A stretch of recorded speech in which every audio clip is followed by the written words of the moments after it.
Good day, my name is Peter Lucas. I'll be the assessor for the following course.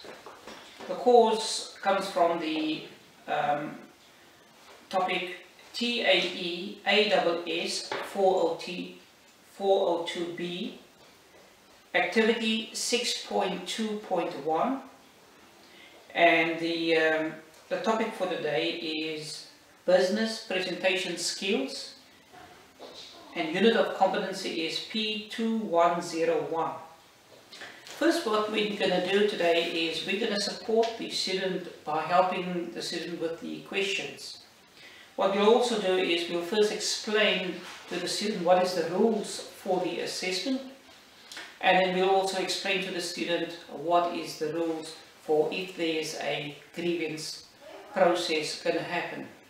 If the student feels that his assessment wasn't very fair, he may apply for a grievance process.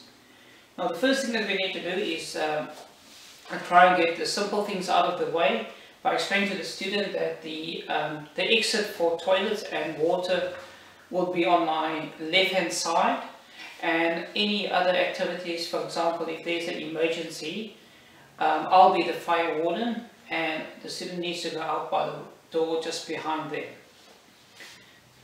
The students are allowed to do the answer paper in two formats. One is in their answer book. Two will be also to do it on the computer and send me the answer sheet as soon as possible.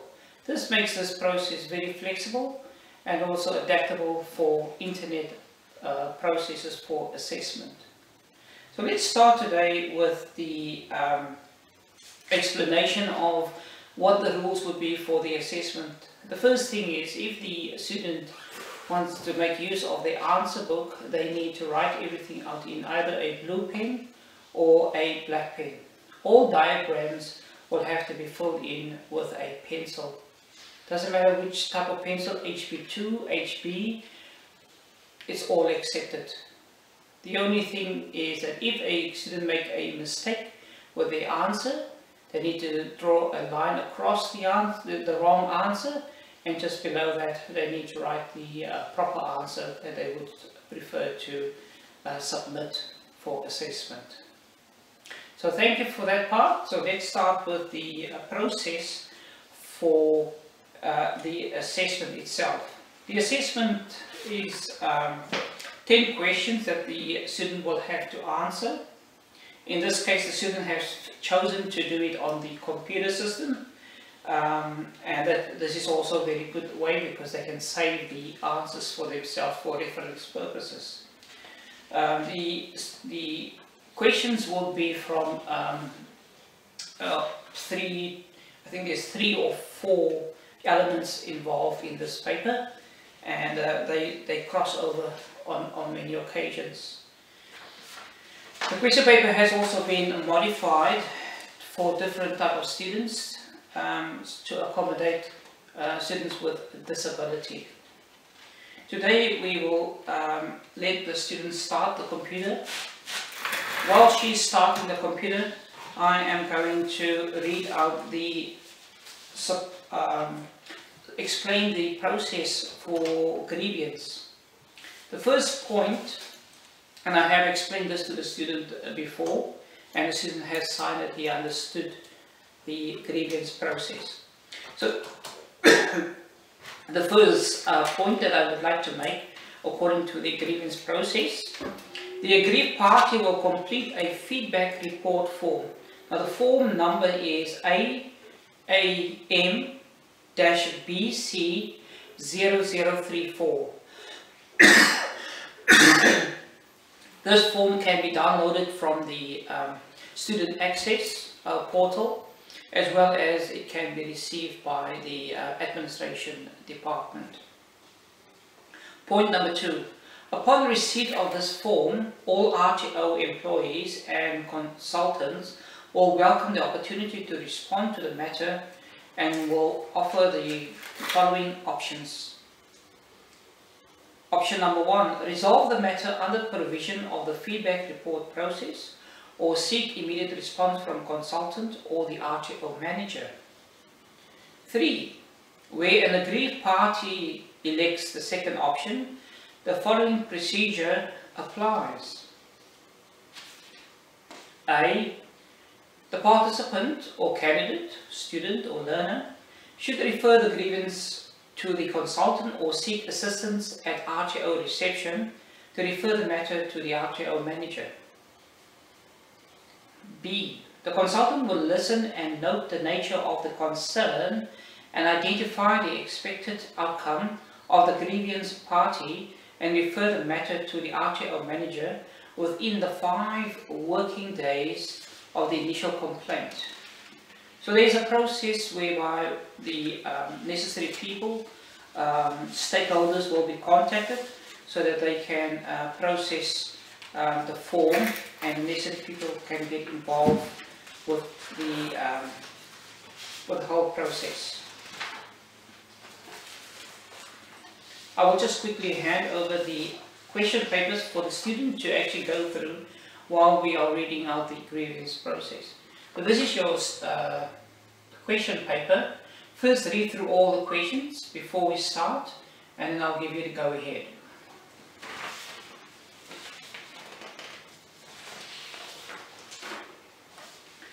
Let's continue with the grievance process. The RTO manager will recommend a course of action that especially addresses the grievance within 2 working days of receipt of the complaint. If the aggrieved party is satisfied,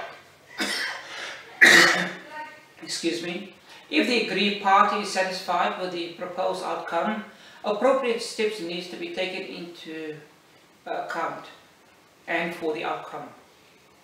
Depending on the type of action to be taken, the outcome will be completed to the complaints and RTO satisfaction within 5 working days of the resolution being determined or as agreed to between both parties. If the aggrieved party is dissatisfied with the proposed outcome, they have the right in the first instance to take the grievance to the general manager, who will deal with the matter within 5 working days of receipt of the complaint and speak to the aggrieved party to determine the outcome. If the aggrieved party is dissatisfied with the proposed outcome, they have the right in the first instance to take their grievance to the general manager, who will deal with the matter within 5 working days of receipt of the complaint and speak to the aggrieved party to determine an outcome. If the aggrieved party is still dissatisfied with the proposed outcome, they can apply to have their grievance official heard by an ad hoc appeal board. The body would consist of student representatives and RTO representatives with expert content knowledge. An independent facilitator or assessor, this hearing will take place within 28 days and will provide the aggrieved party with the opportunity to present their case in full, providing witnesses and referees where appropriate. If so desired, the aggrieved party may have a presentation in the form of an independent third party. The RTO manager will review the matter to take preventative and corrective action as part of the RTO's business improvement strategies. So that concludes the grievance process, and now we will immediately continue with the assessment to make sure that the student knows the course of action. We will start with the layout of the questionnaire. The questionnaire is, as I've said before, is business presentation skills, activity 6.2.1, and we've got 10 questions. Now the student can be assessed via internet as well as, in this case, on one-on-one basis. I will support the students by going through every question. Each question needs to be answered in full, and as much as possible information needs to be given before we continue with the next question. So let's start with the process. So what I would like you to do is to create a Word document, put your name on top, and then all the details of the course that you are doing. This also tests the student for their computer skills. So in every subject that you do have cross a reference to other particulars in doing assessment.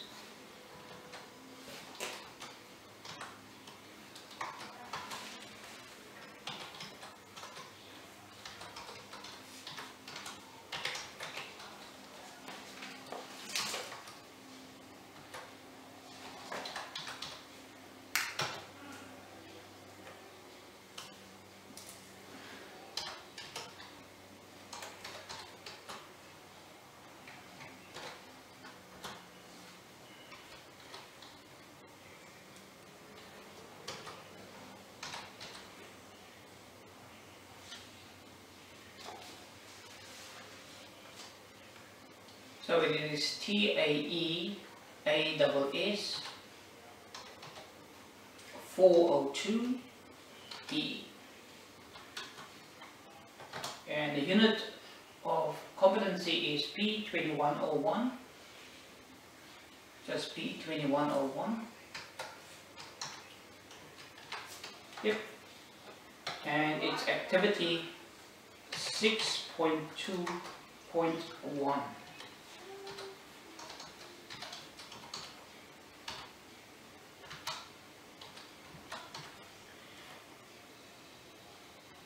Okay, if you could just underline everything that you've written there.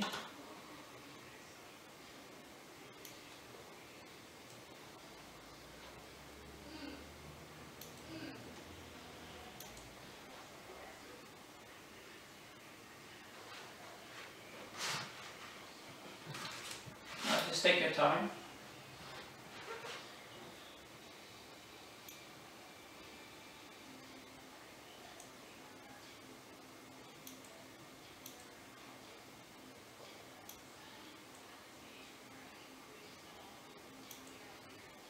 Awesome. So let's start with question number 1.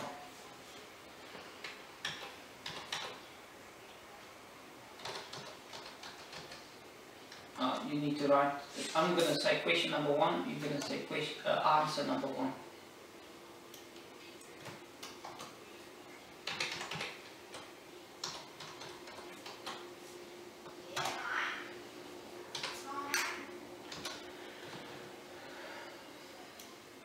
Okay, I'll first go through the question and then you can continue with the answer.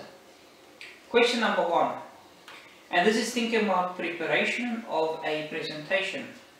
When preparing for a presentation, what questions should you ask yourself regarding the objectives of the presentation?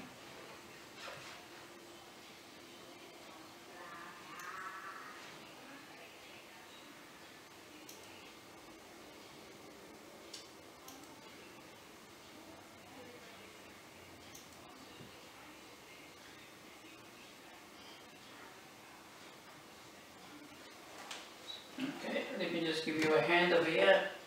We'll just close that.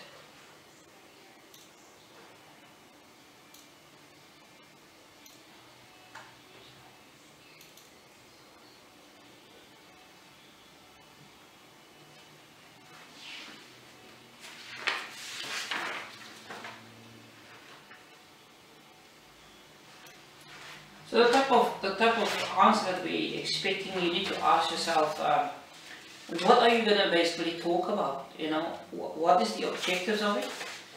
The objectives are normally the things that actually brought you to the presentation.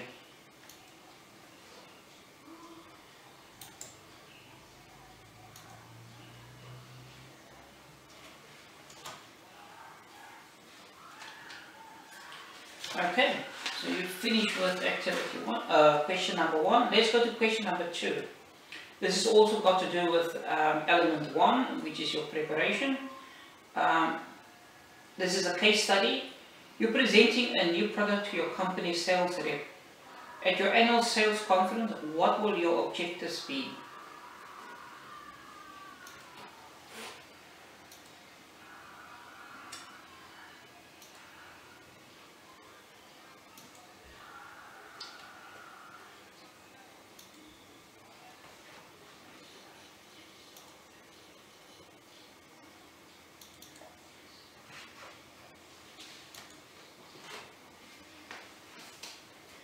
Just have a look there at the bottom. Yep. There you go.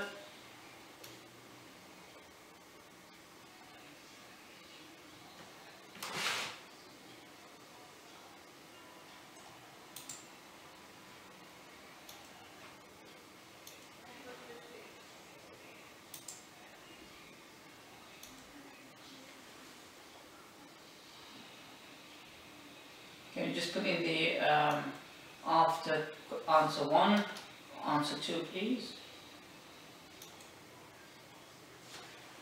Go to slideshow, yep, and enter, and I just put the answer 2.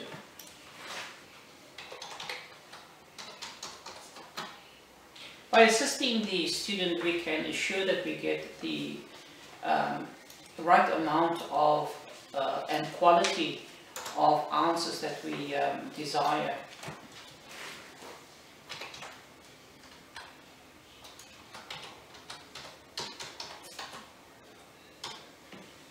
Okay, are you ready for question number 3?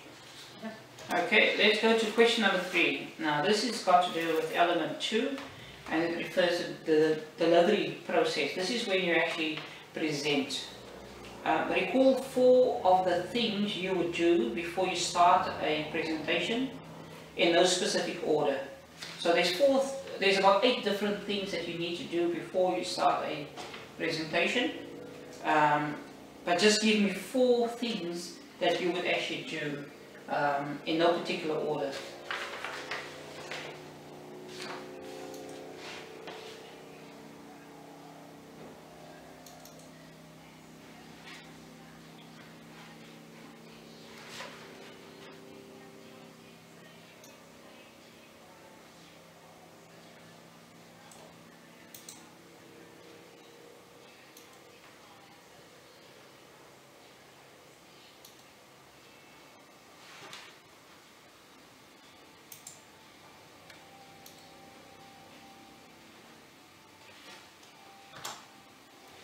Are you done with question number 3? Yes. Okay, we'll go on to question number 4.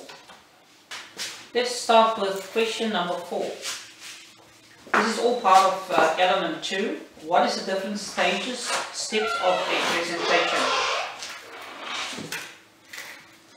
Continue with the answer. I'll repeat the question. What is the different steps of a presentation?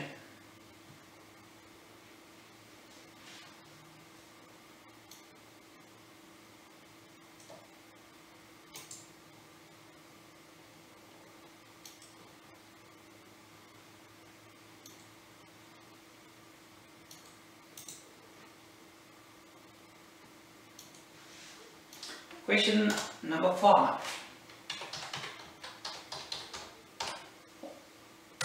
Ready?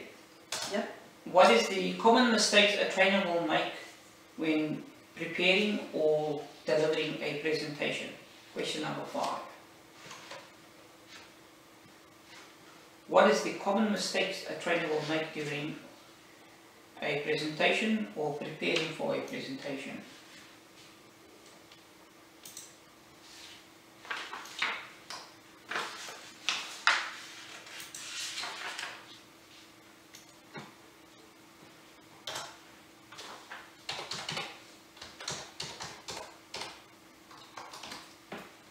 Okay, question number 6.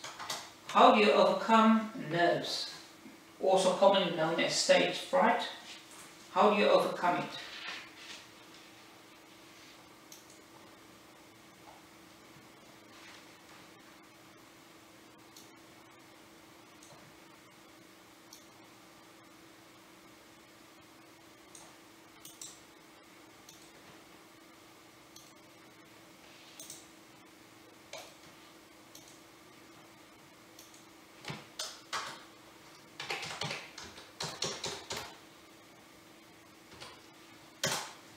All ready to go?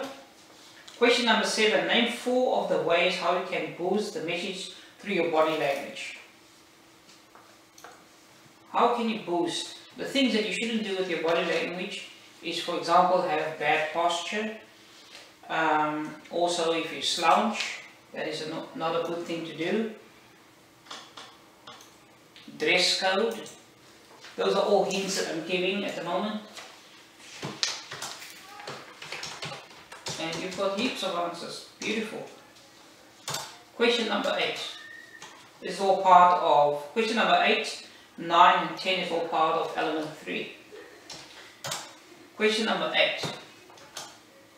What will you take into consideration when planning an online presentation? What will you take into consideration when planning an online presentation?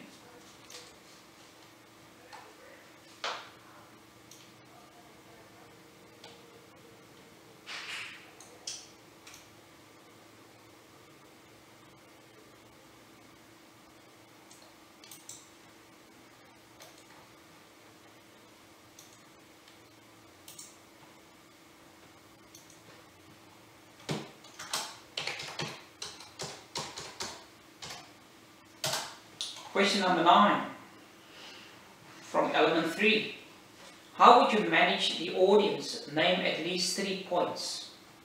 Now we've learned that students, you may continue, we have learned that sometimes you might have difficult students in your class and you need to manage these people. The same thing happens when you have a presentation, irrespective if it's 5 students or 100 students. Sometimes you have students that's just quite difficult to manage, but there are certain methods and techniques that you can implement.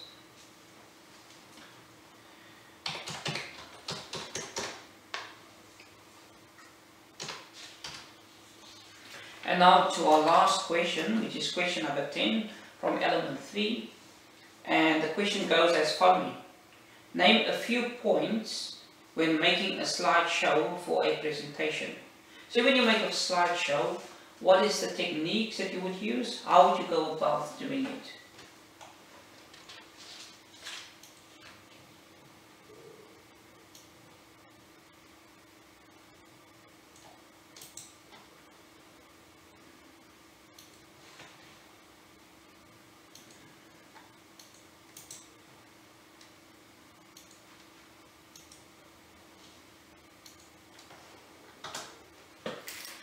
Thank you for doing the assessment. Once you are finished, can you please save your work, and you would be emailing the answer sheet to me. The questions, the question paper you may take back home with you, and as I say, you can review the questions. We will be in contact with you within the next 2 working days to give you a report back and feedback on the results of the of your assessment. Thank you very much, Anthea.